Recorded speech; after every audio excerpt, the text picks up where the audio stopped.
Massive Bengali food feast North Bengal famous food সিরিজের পঞ্চম তথা শেষ এই এপিসোডের শিরোনাম এটাই। আজ আমি আপনাদের নিয়ে যাব উত্তরবঙ্গের একটা পপুলার হাইওয়ে ইটারিতে, যেখানকার খাবারের স্বাদ স্মৃতিতে এবং জিভে জেগে থাকবে অনেক দিন। তাই ইন্ট্রোতে বেশি সময় নষ্ট না করে মূল ভিডিও শুরু করব। আসুন জিপসি বংয়ের সাথে নতুন এই স্বাদের সফর।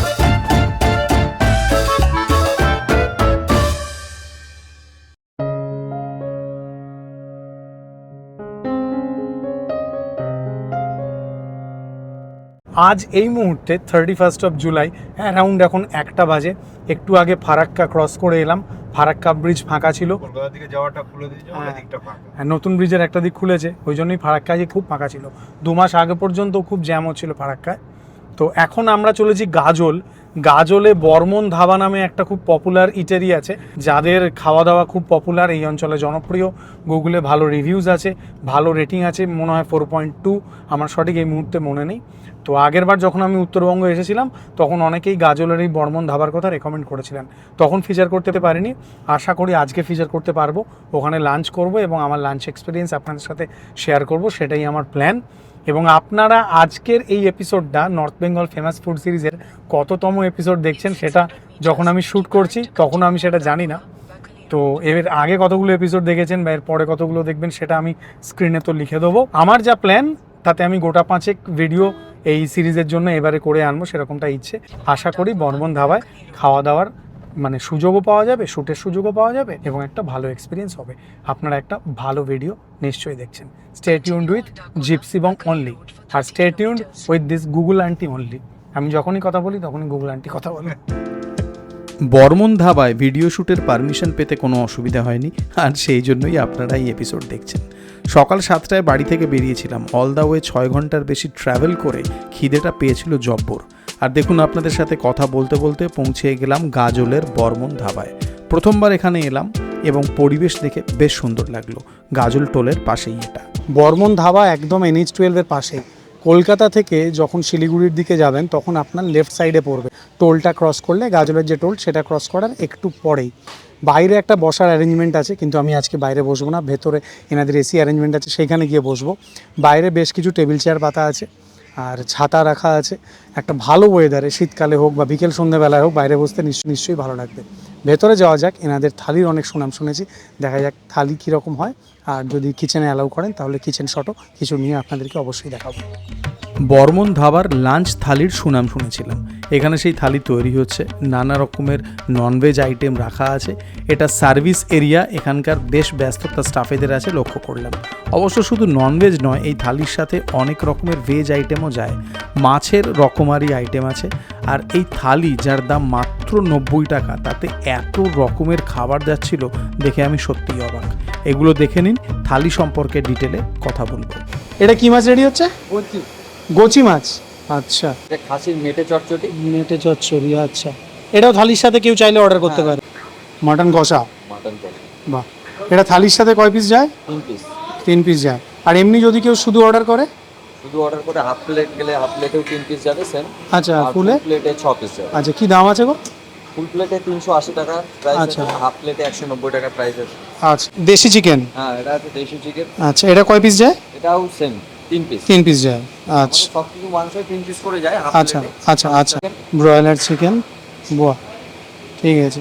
বেশ তেল মশলাদার প্রিপারেশন একেবারে সমস্ত। এটা যে কাতলা মাছ আছে, কাতলা মাছের কালিয়া। হ্যাঁ, নাইস। একটা পিস দেখাবেন? হ্যাঁ, তাছাড়া রুই মাছ আছে। ও আচ্ছা, এখানে রুই কাতলা একসাথেই আছে আর কি? কাতলা একসাথেই থাকে। আচ্ছা, এইটা কি মাছ? এটা ট্যাংরা মাছ। ট্যাংরা, ছোট ট্যাংরা। দেশি আর কি? দেশি ট্যাংরা। আচ্ছা, চিংড়ি। হ্যাঁ, মালাইকারি। আচ্ছা, এগুলো কি চাপড়া? হ্যাঁ, আচ্ছা, চাপড়াটা।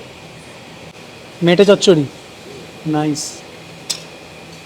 বিভিন্ন রকমের মাছ মাংসের আইটেম আছে এখানে, অর্ডার অনুযায়ী চলে যাবে। আমড়ার চাটনি। আচ্ছা, এটা থালির সাথে যাচ্ছে আর কি? আচ্ছা, পায়েসও যায় থালিতে? চালের পায়েস। মিষ্টি কি কেউ যদি আলাদা চায় তাহলে দেওয়া হয়, তাই তো? আচ্ছা, কি দাম আছে মিষ্টির? দুটোই। আচ্ছা, কাস্টমারদের অর্ডার অনুযায়ী থালি সাজানোর কাজ চলছিল দ্রুত গতিতে। আর এইসব আমি আমার ক্যামেরা বন্দি করে পৌঁছে গেলাম বর্মন ধাবার, যেখানে এসি সিটিং অ্যারেঞ্জমেন্ট সেখানে। আমার জন্য থালি চলে এলো। এই থালির ব্যাপারে কথা বলবো, কিন্তু তার সাথে দেখুন থালির সাথে আমি নিয়েছিলাম 3 পিস দেশি মুরগি আর নিয়েছিলাম এই কাতলা মাছের ঝোল। এবারে আসুন থালির ব্যাপারে জানি। আচ্ছা, প্রথমে আপনার নামটা জানো আমি।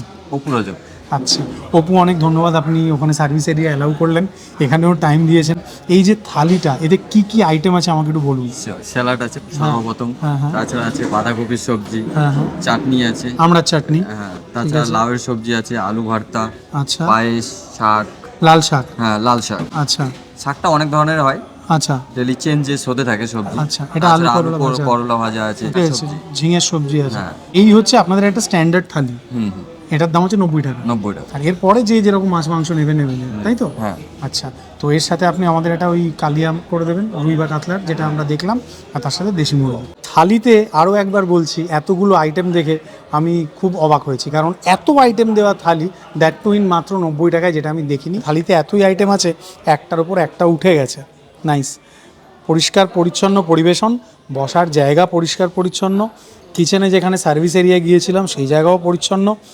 সব থেকে বেশি যেটা হাইওয়েতে দরকার, ওয়াশরুমও ঠিকঠাক পরিচ্ছন্ন, একেবারে স্পিক অ্যান্ড স্প্যান বলবো না, তবে ঠিকঠাক। আমি পুরুষ ওয়াশরুমে গিয়েছিলাম, স্বাভাবিক। তো এই ভাতটা দিয়ে খাওয়া যাক। এসি আছে এবং একদম চিল্ড। প্রথমে লাল শাক ভাজা, সাথে ভাত। লাল শাক ভাজা তাই দিয়ে শুরু করব। এতে বাদাম আছে, চিনে বাদাম, আর প্রচুর জোর খিদে পেয়েছে।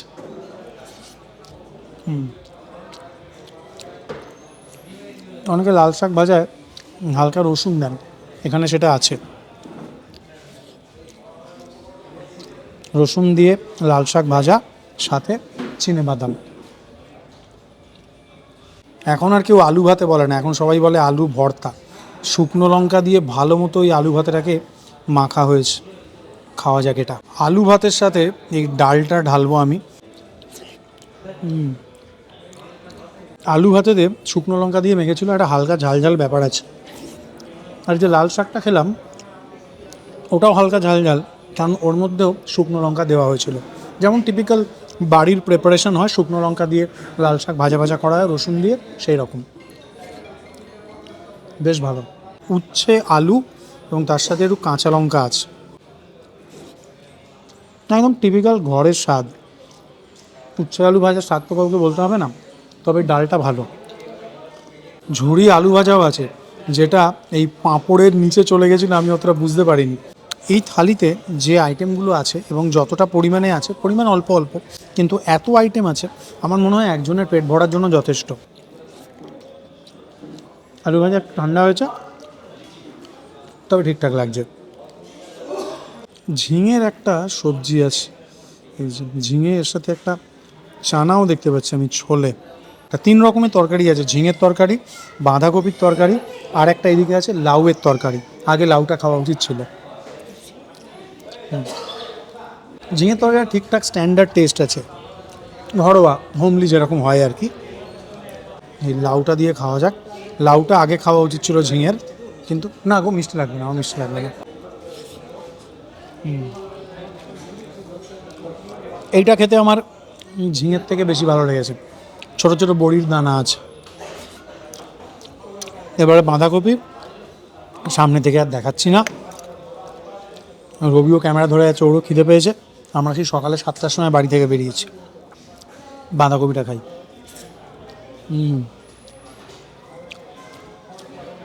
বাঁধাকপিটাও স্ট্যান্ডার্ড। এই থালির মধ্যে যে কটা আইটেম আমি ট্রাই করলাম, তার মধ্যে সত্যি বলবো ওই লাল শাক ভাজাটা আমার দারুণ লেগেছে, আর এই বাঁধাকপিটাও স্ট্যান্ডার্ড। আর ডালটা সত্যি ভালো, মৌরি ফোড়ন দেওয়া ডাল, আর শুকনো লঙ্কা দিয়ে এই যে আলু ভাতেটা মেখেছে, সেটাও বেশ খেতে। সবজিগুলো বেশ একটা ঘরোয়া হোমলি রোজের খাবার মতো স্বাদ, এইটুকু আমি বলবো। কাতলা মাছের কালিয়া, উত্তরবঙ্গে সবাই কাতলা মাছকে কাতল বলেন, এবং এই টিপিক্যাল কাটটাই থাকে, পেটি এবং গাদা মেশানো একদিকের কাট। মাছটা একটু কড়া করে ভাজা, এই যে বেশ একটু কড়া করে ভাজা মাছটা। এই যে মাছ, মাছের ঝোলটা আমার মনে হলো একটু অ্যাভারেজ প্লাস টাইপের। আমার ঝোলটা দেখে যতটা স্পাইসি মনে হচ্ছিল অতটা স্পাইসি নয়। মাছটা যদি আরেকটু কম ভাজা হতো তাহলে আমার আরেকটু ভালো লাগতো। আর ঝোলের স্বাদটাও আমার ওই অ্যাভারেজ প্লাস টাইপের মনে হয়েছে। মাছের ঝোলটা দেখে যতটা লোভনীয় স্পাইসি টাইপ হবে বলে আমার মনে হয়েছিল, যেরকম টিপিক্যাল কালিয়া হয় সেরকম অতটা আমার লাগেনি। আর মাছ কড়া ভাজা, বারবার বলছি, আরেকটু কম ভাজা হলে, ঝোলটা আরেকটু ফ্লেভারফুল হলে আরও ভালো লাগতো বলে আমার মনে হয়েছে। আমার লাগবে না, ওই একটা প্লেটে এখানে দিয়ে দিয়েছে সব ঠিকঠাক লেগেছে। মাছটা অ্যাভারেজ টাইপ। দেশি মুরগির ঝোল বলেছি, এখানে থালির সাথে 3 পিস থাকে যেটা হাফ পোর্শন এবং মাটির ভাঁড়ে পরিবেশন হয়েছে। দেখুন, ভাঁড়ের থেকে একটু বড় সাইজ, এটাকে মাটির পেয়ালা বলতে পারি। আর বেশ স্পাইসি দেশি মুরগিটা হবে দেখে মনে হচ্ছে, একদম অরিজিনাল দেশি মুরগি। সেটা আপনারা এই লেগটা দেখে, এই যে ড্রামটা দেখে নিশ্চয়ই বুঝতে পারছেন। এখানকার দেশি মুরগি, খাসির মাংস এসবের সুনাম শুনেছিলাম। তো এই 2 পিস দেশি মুরগি, এই ঝোল ঢেলে একটুখানি দেখা যাক। ঠিক এই রকম মাটির ভাঁড়ে কিছুদিন আগে ধানবাদে আমি মাটন খেয়েছি, যেটার খুব ফ্যান্সি নাম দিয়েছিল ওখানে, সেটা হচ্ছে মাটন পেয়ালি। তো এই বর্মন ধাবায় এটাকে দেশি মুরগির পেয়ালি বলা উচিত। খাওয়া যাক দেশি মুরগির ঝোল ভাত।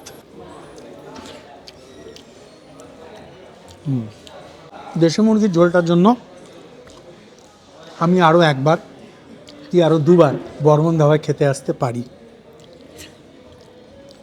ওয়াও, দেশি মুরগির ঝোলটা নেক্সট লেভেল, একদম মডারেটলি স্পাইসি, ঠিক অতটাই ঝাল, অতটাই ফ্লেভার্স, যেটা আপনার ভালো লাগবে, আপনাকে অতিরিক্ত বিরক্ত করবে না। দেশি মুরগিটা আমার দারুণ লেগেছে। এখনও পর্যন্ত শুধু ঝোলটা খেয়েছি। মাংস দেখুন, ভালো সিদ্ধ হয়েছে, বেশ ভালো সিদ্ধ হয়েছে, নাইস। যারা মুরগির ঠ্যাং দেখে বুঝতে পারেন এটা আসল দেশি কি দেশি নয়, তারা কমেন্ট করে জানাবেন।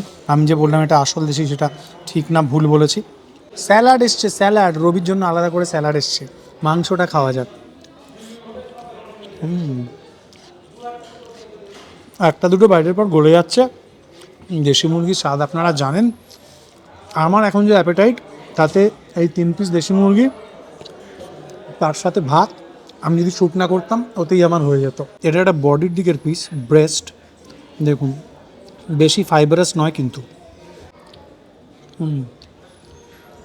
এই মুরগির ঝোলটার যে স্বাদটা না, সেটাই এটা খাওয়ার এক্সপিরিয়েন্সকে ডাবল করে দিয়েছে। থালিটা ভালো লাগলো, হোমলি রোজের খাবার মতো, যে কটা আইটেম আমি ট্রাই করেছি। মাছটাকে আমি একটু হতাশ হয়েছিলাম বলা যেতে পারে, কিন্তু এই দেশি মুরগিটা আমার সেই হতাশাকে কাটিয়ে দিয়েছে, এইটুকু আমি বলতে পারি। দেশি মুরগিটা রিয়েলি ডিলিশিয়াস, সুপার গুড।